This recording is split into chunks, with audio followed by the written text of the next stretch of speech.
Vamos mudar de assunto aqui. Tem esse julgamento do Moro. Vou voltar aqui para o assunto do direito. Que o Moro ele vai ser julgado agora no dia 1º de abril, no TRE. Foi marcada a data. Qual a expectativa que você tem para esse julgamento do Moro, cassação do Moro? E qual é a apreciação que você faz da figura do Sérgio Moro? Afinal, esse é um dos processos que ele enfrenta. Você tem um processo ainda do Conselho Nacional de Justiça, tem outras coisas ainda, e tem um processo político também, né? Que esse processo, o julgamento político não é o mais importante, que o papel que ele exerceu, né, nos últimos anos no Brasil.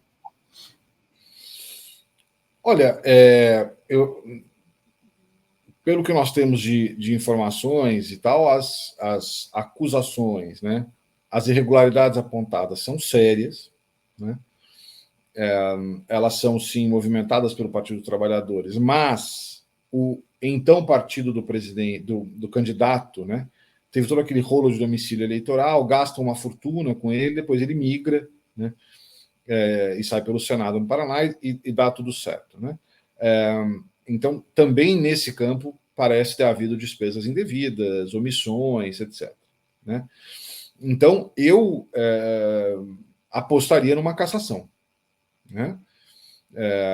De mais a mais, ainda que não fosse assim, no TSE essa cassação me parece seria provável, né?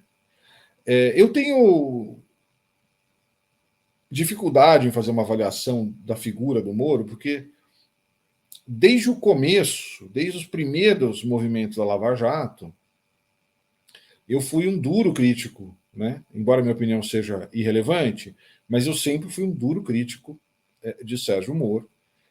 Primeiro porque esse sebastianismo, né?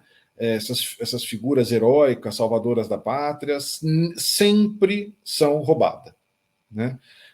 Não existem salvadores, não existem pai, mãe, né? O que existe é uma solução política construída democraticamente, né? Tudo que for fora disso não tem um futuro promissor, né? E aí nós vimos essa condução absolutamente personalista, né? Muito envolvida, né? E aí tudo é confirmado quando ele se torna ministro. Mas eu acho que talvez o traço biográfico mais lamentável do Moro tenha sido o seu reachego ao bolsonarismo, né?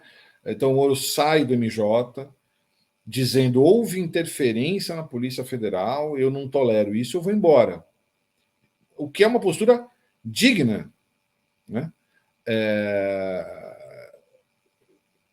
E aí, quando foi conveniente para sua própria eleição, ele tem inquérito para apurar isso, né? Veja que interessante teria sido uma oitiva de Moro e de Bolsonaro nesse inquérito na época das eleições, né? Porque agora os realiados ficariam numa posição bastante complicada, né?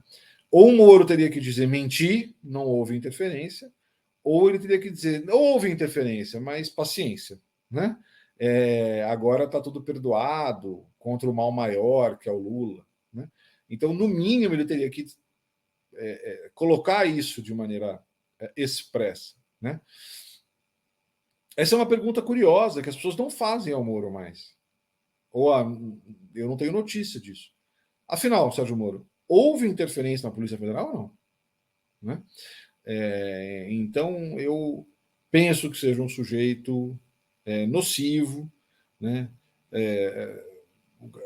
Extremamente vaidoso, uma vaidade incompatível com as suas capacidades intelectuais e morais, inclusive, né? Eu penso que a política não deveria sentir saudades de Sérgio Moro, e penso que, ainda que seja cassado, não terá sido o seu fim. Deltan também foi cassado e continua se articulando. Li notícias aí de uma pré-candidatura à prefeitura de Curitiba pelo Novo, né? Novo que sempre foi um feliz braço do bolsonarismo, e agora então abraçaria o Deltan. Muito bem. Última pergunta, para a gente encerrar aqui o nosso bloco. A gente já discutiu muito isso aqui, eu já discuti com outros entrevistados, há um tempo que eu não falo sobre isso, mas na época da Lava Jato a gente discutia a questão do ensino do direito. E houve um momento em que parecia que o Brasil estava tomado por uma onda reacionária e um dos núcleos era o direito, era a comunidade jurídica. Depois essa impressão foi um pouco relativizada, porque a própria setores da comunidade jurídica se insurgiram contra aquela hegemonia reacionária e ajudaram muito a mudar a correlação de força, né?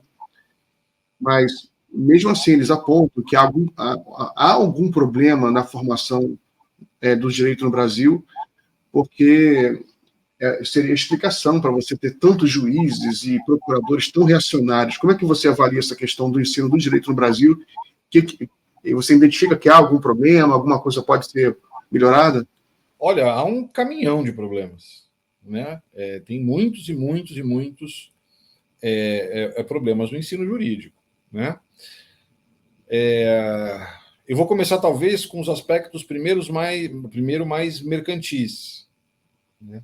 As faculdades de direito são, na sua extrema maioria, orientadas, são um cursinho preparatório para concursos em 5 anos, né? Seja o exame de ordem, seja os concursos públicos, né?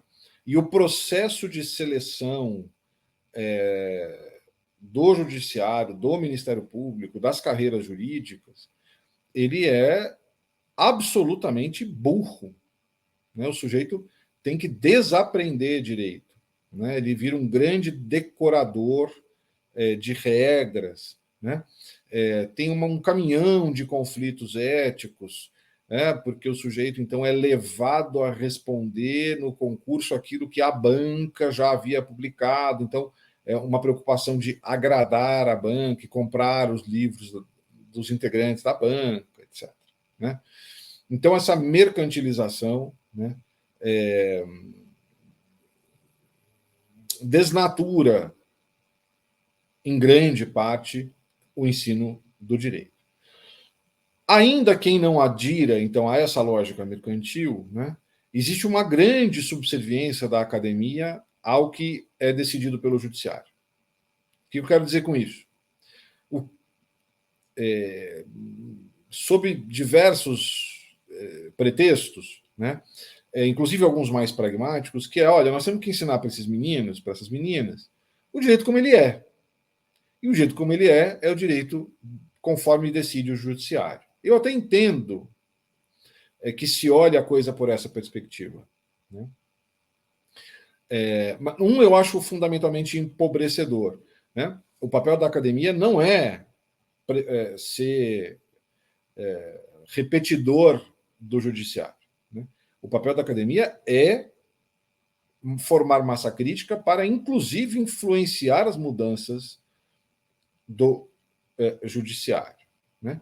Agora, isso também explica o reacionarismo, porque quando nós ficamos repetindo os tribunais, né, e quando nós temos visível isso, né, a seleção para os órgãos do judiciário, né, reproduzem o apartheid social que nós vivemos no Brasil.